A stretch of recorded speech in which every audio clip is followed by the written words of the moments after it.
Tari Cerana, tarian selamat datang dari NTT ini membuka perhelatan bertajuk mengenal budaya dan khususnya wastra dari Nusa Tenggara Timur di kawasan Menteng, Jakarta Pusat pada Sabtu pagi. Dalam acara yang digagas oleh Himpunan Ratna Busana atau HRB, sejumlah rangkaian kegiatan digelar. Di antaranya pameran kain tenun dan pameran kerajinan kebudayaan khas NTT. Turut digelar pula acara diskusi yang menghadirkan langsung ahli budaya dari NTT. Dalam gelaran ini seluruh anggota komunitas RB mengenakan baju dan kain khas dari NTT serta dilombakan. NTT dipilih karena kekayaan budayanya, baik hasil kerajinan tenun maupun busananya yang memiliki syarat makna. Setiap daerah itu punya ciri khasnya sendiri. NTT demikian juga dengan NTT ya. Jadi saya tadi baru tahu juga gitu bahwa yang tenun itu semuanya setiap tenunan tuh ada maknanya gitu ya. Yang menenun itu juga kalau zaman dahulu ya itu dengan sepenuh hati gitu. Dia nggak ada polanya tertentu, tapi dia gimana hatinya dia untuk dihadiahkan kepada suaminya atau anaknya gitu. Jadi semuanya itu ada maknanya yang perlu kita dalami. Acara ini mendapat apresiasi dari Menteri Pariwisata dalam rangka pelestarian kebudayaan di tanah air.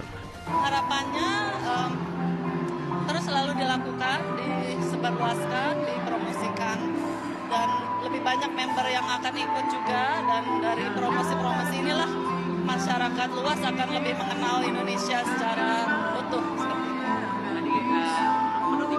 Acara ini juga merupakan bentuk dukungan terhadap pengrajin lokal. Ketua HRB Titik Suharto tidak lupa turut mengajak generasi muda untuk mencintai kain tradisional asal Indonesia agar tetap lestari. Kurnia Amal dan Hasto Aji melaporkan dari Jakarta. Di sela-sela kunjungan kerja ke luar negeri, Presiden Prabowo Subianto menggelar rapat terbatas bersama Satuan Tugas Penertiban Kawasan Hutan Nasional atau Satgas PKH melalui video conference di London, Inggris.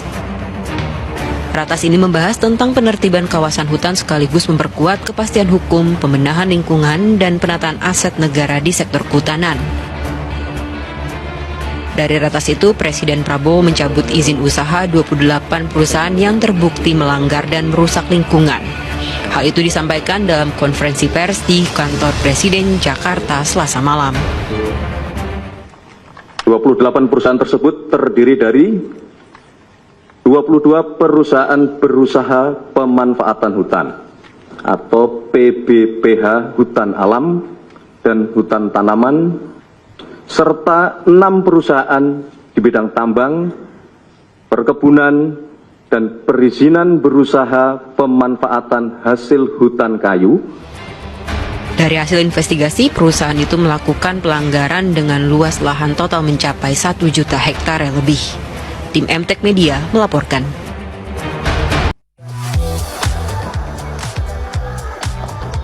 Olahraga yang satu ini lagi heboh-hebohnya. Gimana nggak heboh? Buka media sosial dikit, isinya udah padel. Scroll lagi ke bawah juga sama, semuanya demam padel. Indonesia masih terpadel-padel. Iya, pasca viral 4-5 bulan yang lalu, ternyata olahraga padel masih digandrungi oleh masyarakat Indonesia. Bisnisnya menjamur di mana-mana, bahkan kalau kita bicara mengenai lapangannya saja, setiap hari, setiap sesi selalu full book.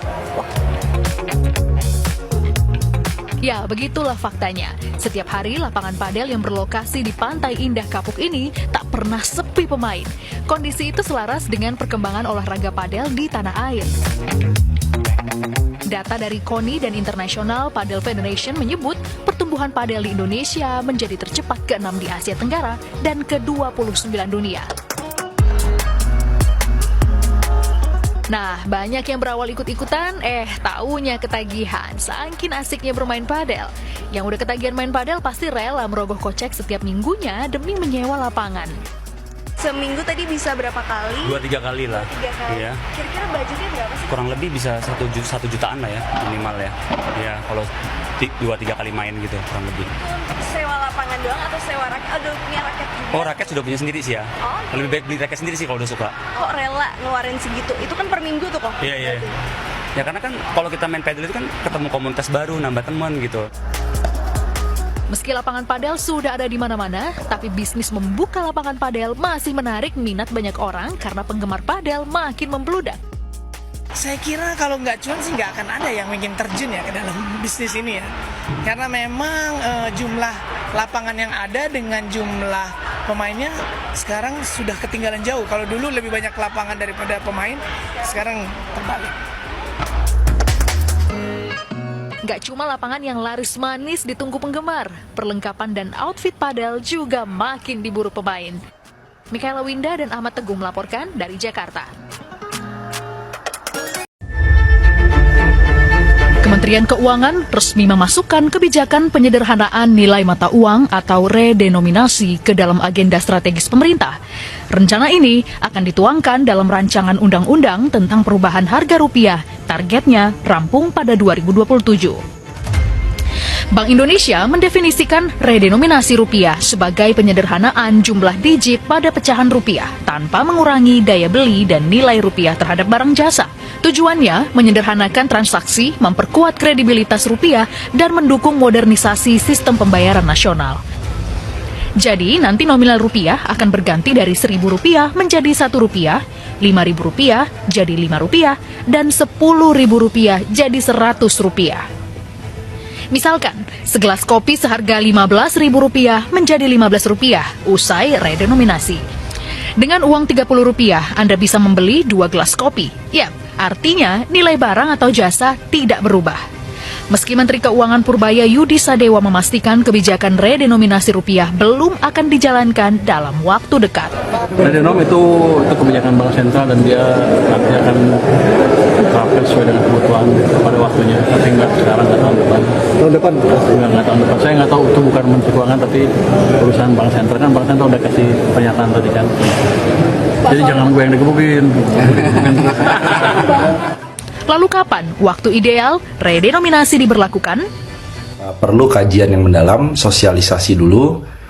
Jadi nggak bisa diburu-buru 2027, misalnya undang-undang redenominasinya sudah disahkan. Tapi butuh waktu yang panjang. Ini memang idealnya implementasinya baru 2035 sampai dengan 2040. Menunggu situasi politik dan ekonomi relatif cukup stabil. Jadi prasyaratnya dipenuhi dulu, sosialisasikan dulu dengan baik, dan juga antisipasi dampak-dampak negatifnya. Setelah berulang kali timbul tenggelam, rencana redenominasi kembali menghangat. Tapi tak hanya mengubah tampilan angka, harapannya bisa menyelesaikan persoalan ekonomi bangsa. Tim Liputan 6 SCTV melaporkan. Dalam kunjungan kerja ke Papua, Wakil Presiden Gibran Rakabuming meninjau sekolah rakyat menengah atas 41 Biak Numfor. Wapres ingin memastikan penyelenggaraan pendidikan benar-benar menjangkau anak-anak dari keluarga kurang mampu. Kesempatan ini juga dimanfaatkan Gibran untuk melihat sejumlah fasilitas di sekolah rakyat. Mulai dari ruang kelas, ruang makan, hingga asrama para siswa.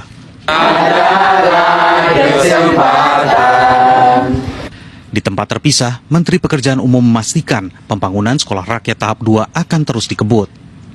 Targetnya, bangunan sekolah sudah bisa digunakan pada awal tahun ajaran baru 2026. Salah satunya berada di Banjarbaru, Kalimantan Selatan. Untuk tahap kedua, sekolah rakyat akan dibangun di 104 lokasi yang tersebar di 102 kabupaten dan kota. Setiap sekolah rakyat berdiri di atas lahan minimal 5 hektar dan dilengkapi fasilitas pendidikan terpadu. Mulai dari ruang kelas, asrama, laboratorium, hingga sarana olahraga dan ruang terbuka hijau. Di boarding school lah ini, boarding school 3.000 murid, kita siapkan semuanya. Cuman tugas PU adalah membangun fisiknya. Ada lapangan olahraga, ada tempat belajar, ada tempat tidur, ada tempat makan dan seterusnya. Itu Mas, targetnya Juni, 30 Juni harus selesai, wajib. Tahun ini Pak? Karena kan Juli 2026 kan sudah masuk tahun ajaran baru. Seperti diberitakan, Presiden Prabowo Subianto baru saja meresmikan 166 sekolah rakyat yang tersebar di 34 provinsi. Pada tahun 2029, Presiden menargetkan ada 500 sekolah rakyat yang sudah beroperasional, di mana setiap sekolah bisa menampung 1.000 siswa dari keluarga tidak mampu. Tim Liputan MTech Media melaporkan.